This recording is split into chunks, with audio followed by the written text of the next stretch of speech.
Hi guys!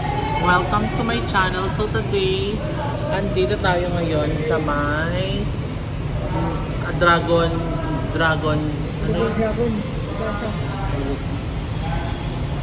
Hi guys! Welcome back to my channel. Nandito tayo ngayon sa Manila, specifically sa Double Dragon dahil kinuha na namin yung passport ni William. So ngayon ang releasing ng passport niya. So sinamahan ko si Mama.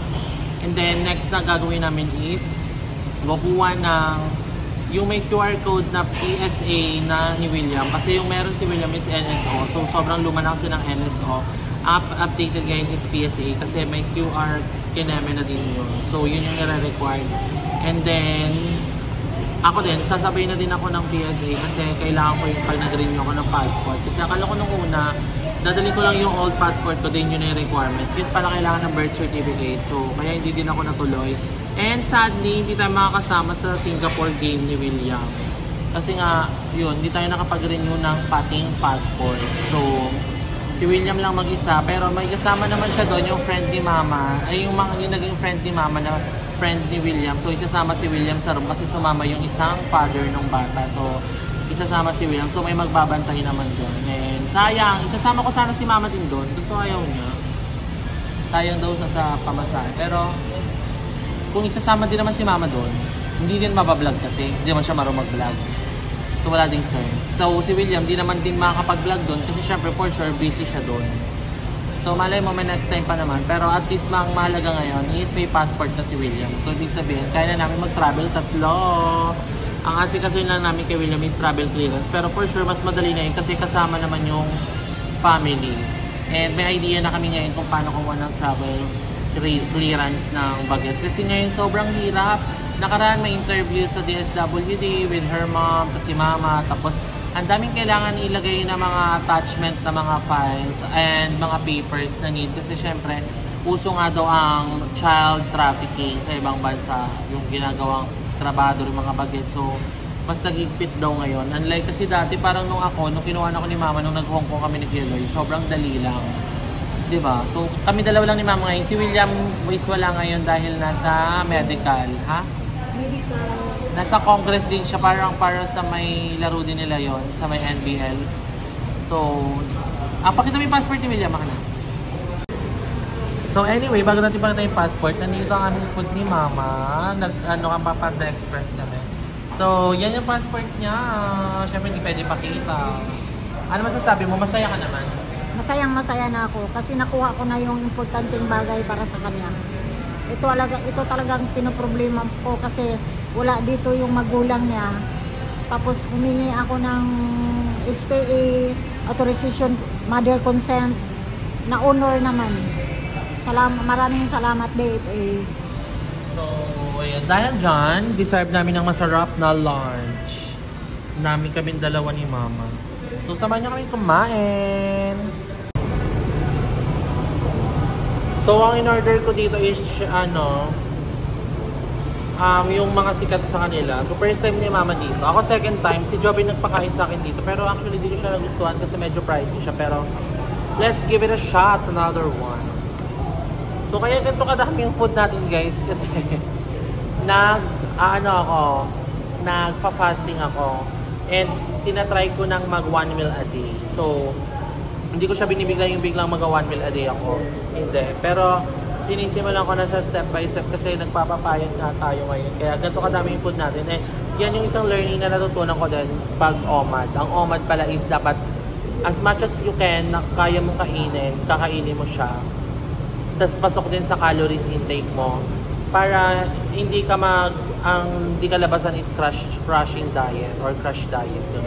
Ganun kasi ginawa ko dati. Pag ganun kasi, mabilis daw tumaba. So, ayun. So, tikman natin ang ating food. Kumain ka naman. After nito, kuha pa kami PSA.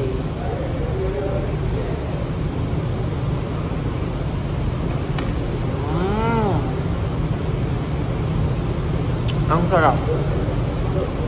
So, kakain muna kami. Update ko kayo later sa pagkuha namin ng PSA ni Mama. So, nasa Ayala Mall na kami. This is our last stop. Kukuha kami ng PSA. Ate, wala na yung escalator! Ayan. So, sobrang laki nito. Tapos, alam mo ba kung saan yung PSA, ma? Fifth floor. Ano? Sa fifth floor. Ano sabi sa'yo? Nakapunta ko dito kasi bukaan ko siya ng bago siya ng panibagong birth certificate din. Ningal. Dahil malabo yung una niya. Ningal siya, mga guys. Nagzo-zoom pa yan, ah. Hindi naman iningal. Saan po yung mall entrance? Ayun, thank you po. So, pumunta tayo sa 5th floor.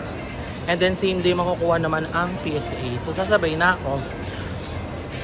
So, guys, nakauwi na tayo. And natulog ako the whole day dahil I'm so fucking tired. Wala akong sleep nung pumunta kayo ng Manila. So, anyway, after a day, ito ini-interview si William uli ng DSWD ngayon. Kasi bukas na yung flight nila pa Singapore. So, sobrang daming hinahabol na mga papers nila na mama. And ini-interview din yung mismong mama niya, yung biological mother ni William. And di nahanap naman yung tatay. So, hindi na natin sa baba guys kung ano eksena nila. Sa ano po yun? Sa basketball po, National Basketball League. Kaya may laban po kami doon. Okay, sige. So, pwede mo bang ikwento sa akin? Paano ka nakasali sa ganitong competition? Ano po? Nung July, last month po, niyaya po ako ng anak po ni Kuya Ronnie na mag-tryout po sa NBL. Tapos po, nagulat po, National Basketball League po, sa Cavite. Tapos po, nakuha po ako ng ano po? Yun yung group na sinalihan mo. Opo. Sobrang saya po kasi po first time ko lang po yun. Okay, sige. Paano Sino mag-sponsor sa'yo? Si Kuya Ronnie po. Ah, okay. Talagang ano to, sir? Ikaw talaga ang sponsor. Sige. So, dahil doon, kaya kayo pala naging family friend. Kaya yun po yung relationship ko ninyo. Tama po ba?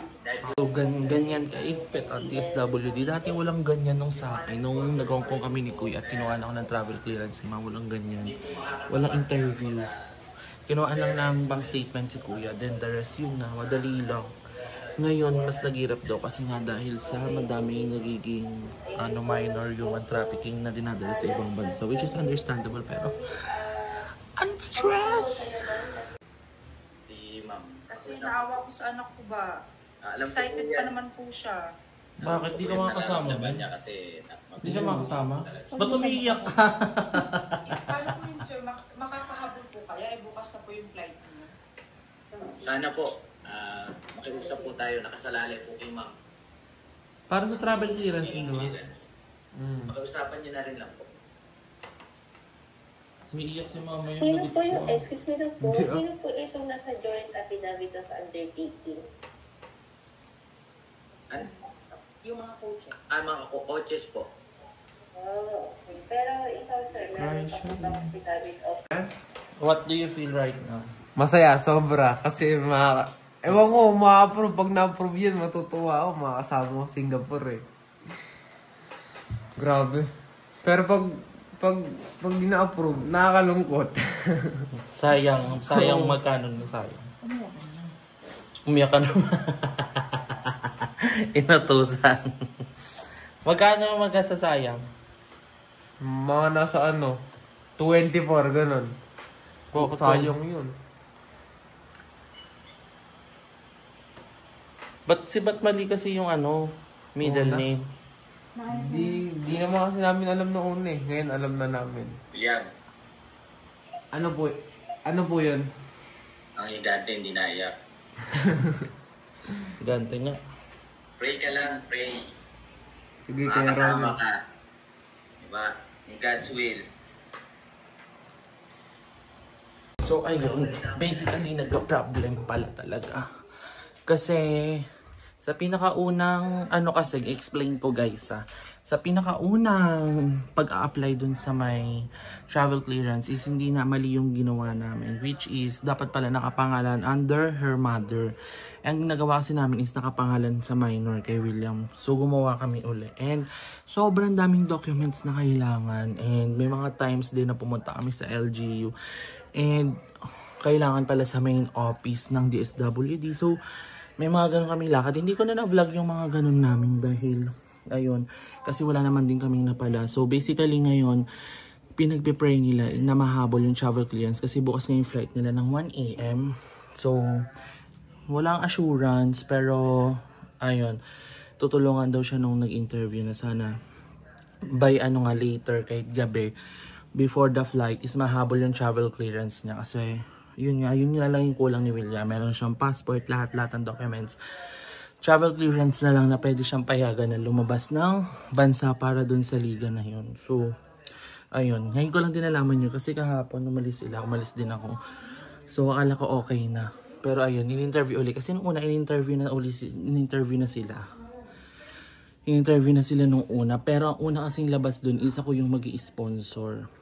Tapos naging si Sir Bidal na lang kasi siya din yung companion. So, mas madami din naman siyang pera sa akin. So, tama lang din na siya yung maging sponsor. Kasi, pag ako, mabubukayo pa yung bank statement ko. Cherries. So, ayun. Update ko din kayo, guys. And hopefully, makasama si William.